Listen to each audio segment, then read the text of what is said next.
नमस्कार प्यारे विद्यार्थियों। एक रेलवे ने नोटिस नया जारी किया था जो ऐसी कैटेगरी को लेके, उस नोटिस के ऊपर भी चर्चा करेंगे। उस नोटिस के कारण ये कयास ज़्यादा लगाए जाने लगे कि अब एएलपी का रिजल्ट क्या फरवरी के बाद आएगा और क्या तैयारी में हमें समय ज़्यादा मिलेगा और कितने नंबर वाले पास हैं। सर मैं तैयारी करूँ नहीं करूँ, सर मेरे तो 35 है, सर मेरे तो 40 है। इस प्रकार के आपके बहुत सारे सवाल हैं।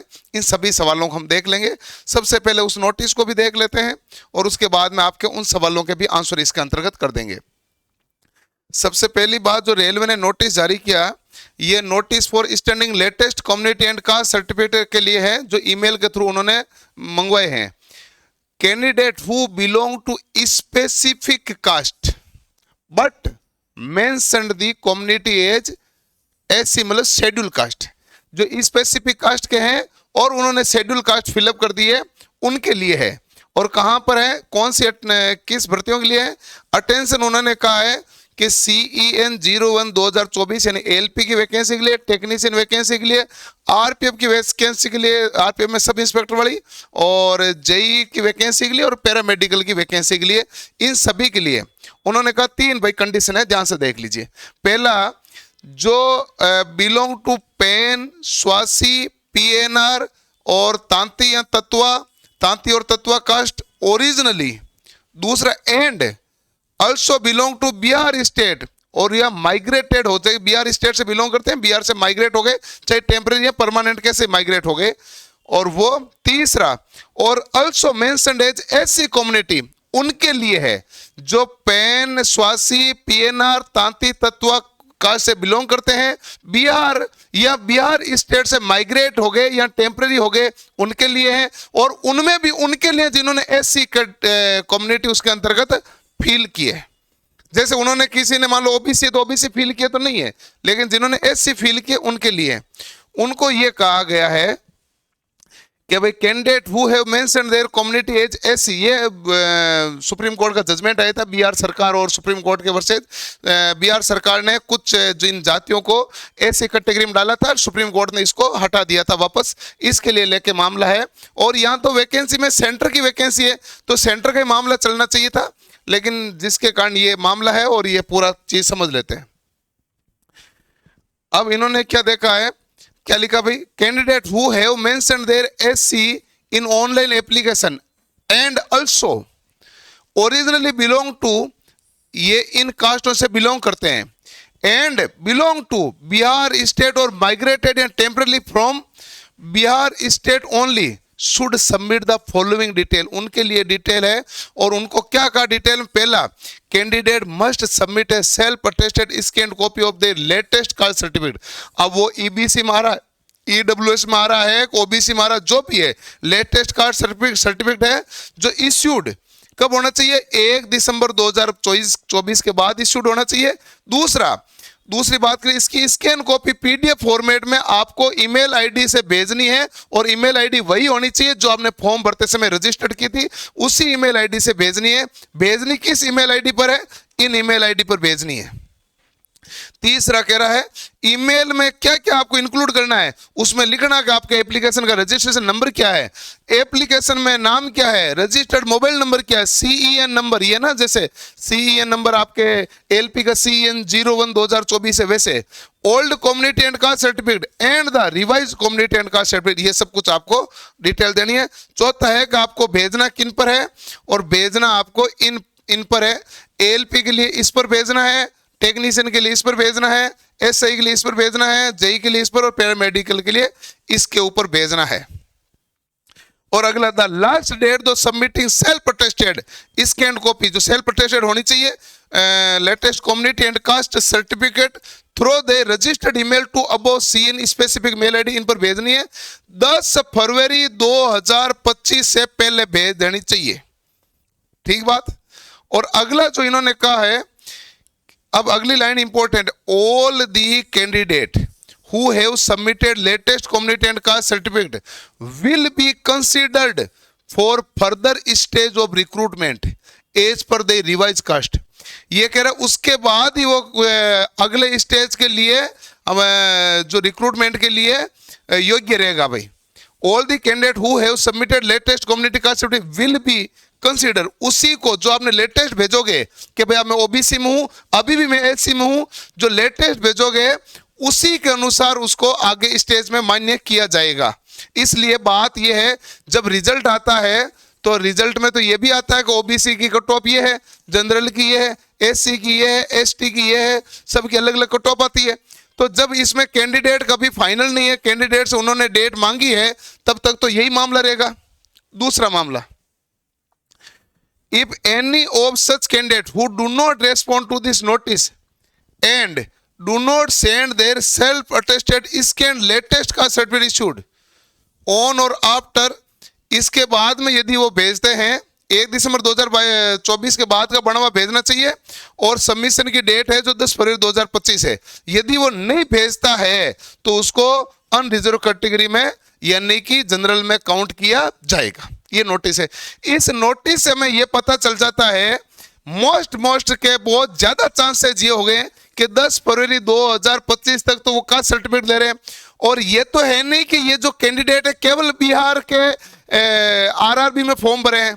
बिहार का स्टूडेंट हो सकता है, फॉर्म तो उसने आरआरबी इलाहाबाद से भी भर सकते हैं, आरआरबी अजमेर से भी भर सकते हैं, आरआरबी अहमदाबाद भी हो सकता है, आरआरबी बिलासपुर भी हो सकता है। इसलिए आरआरबीओ के रिजल्ट, वैसे भी सभी आरआरबीओ के रिजल्ट एक साथ आएंगे, और तो इससे एक बहुत ज्यादा ये चांसेस लग रहे हैं कि आपके जो रिजल्ट है 10 फरवरी 2025 के बाद आएंगे।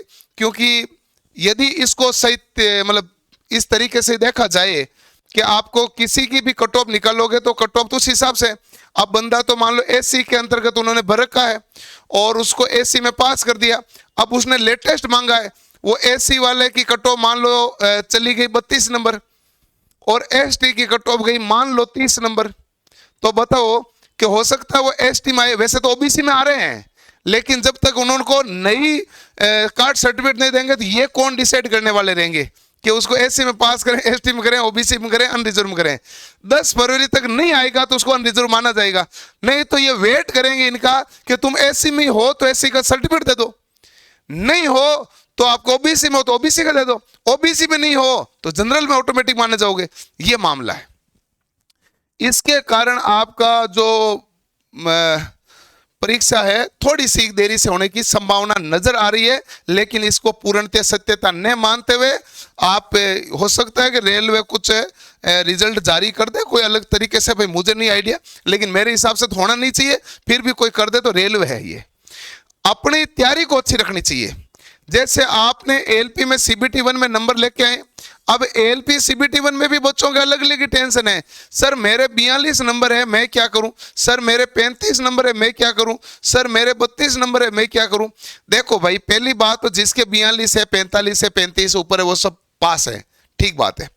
अब टेंशन तो उन बच्चों को सबसे ज्यादा है जो 25 से 35 के बीच है। उनमें से कईयों को लग रहा पास नहीं होंगे, कईयों को लग रहा पास होंगे। 25 से 35 के बीच है तो भाई पहली बात तो आप है ना कमजोर बच्चों में ही माने जाओगे। ठीक ठाक ही मैं क्या कहूं, कमजोर ही है। और आपको सीबीटी 2 पास करना है तो आपको तो बाकियों की तुलना में ज्यादा पढ़ना पड़ेगा, बाकियों की तुलना में ज्यादा पढ़ना पड़ेगा।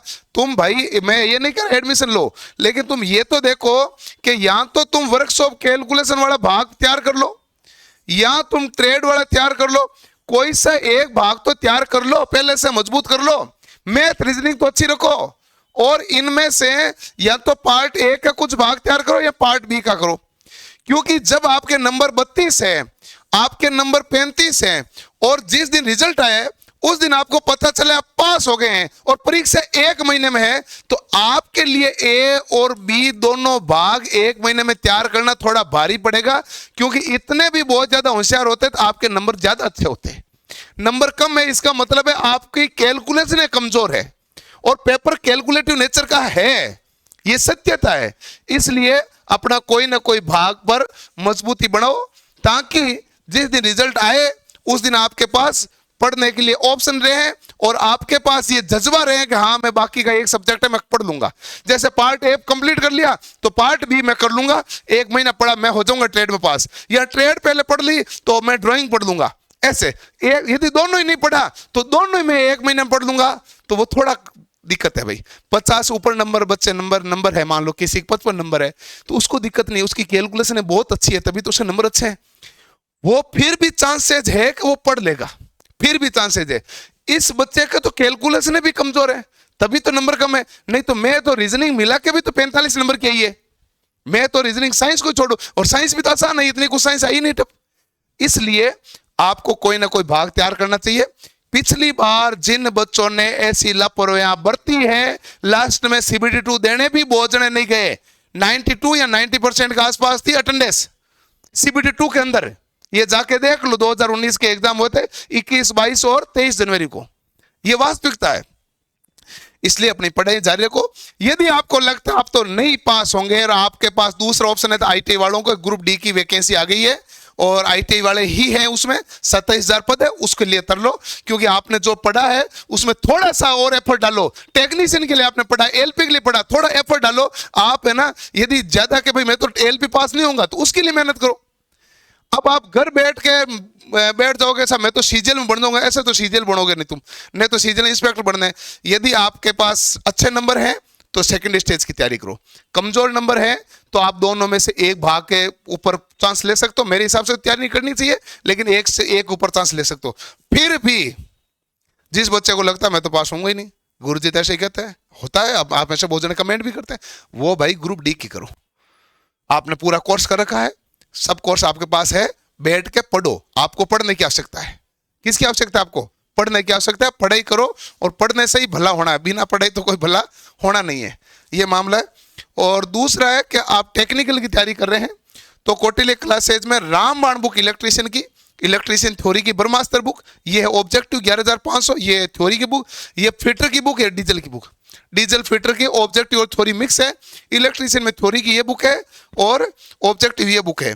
इसके अलावा basic science and engineering drawing की सबसे पॉपुलर बुक, सबसे ज्यादा पसंद की जाने वाली बुक, सबसे ज्यादा बच्चों के पास जो बुक है वो ये रही आपके पास, एएलपी सीबीटी 2 का पार्ट ए की बुक है, जो 50 नंबर की बुक है।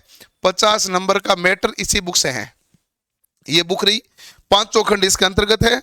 और जिसको केवल रिवीजन वाली बुक लेनी होती है तो वो रिवीजन वाली बुक फ्लिपकार्ट अमेजन से ले लीजिएगा, आसान पड़ेगा आपके लिए।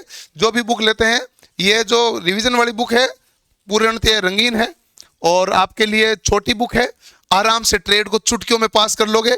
और सबसे ज्यादा अभी ट्रेंडिंग में भी चल रही है दोनों ही, ये है इलेक्ट्रीशियन थ्योरी की और ये इलेक्ट्रिक मैकेनिक की। आप इनसे आसानी से पढ़ सकते हैं। मैं तो सीबीटी 2 का पूरा ही कराता हूँ, ALP A to Z, CBT 1, 2 और साइको तक। अगली बात एक इंपॉर्टेंट ये है कि आप ऑनलाइन कोर्स लेना चाहते हो तो 1 जनवरी से नया बैच स्टार्ट हो रहा है, यानी कि कल नहीं परसों से नए साल पर नया बैच स्टार्ट हो रहा है। और बाई नाउ पर क्लिक करके 1500 रुपए में आप पूरा कोर्स ले सकते हो। पार्ट ए और बी का कंप्लीट कोर्स है। और यदि मान लो केवल बेसिक साइंस इंजीनियरिंग का ही लेना है, पार्ट ए में केवल इसी का लेना है, तो ये कोर्स भी आपके लिए अभी अवेलेबल है। और ऑफर जो है 1 जनवरी तक ऑफर रहेगा। 1 जनवरी तक आप आराम से कोर्स लेके पढ़ाई कर सकते हैं। ठीक है जी, तो चलो मिलते हैं अगले सेशन में। धन्यवाद, थैंक यू।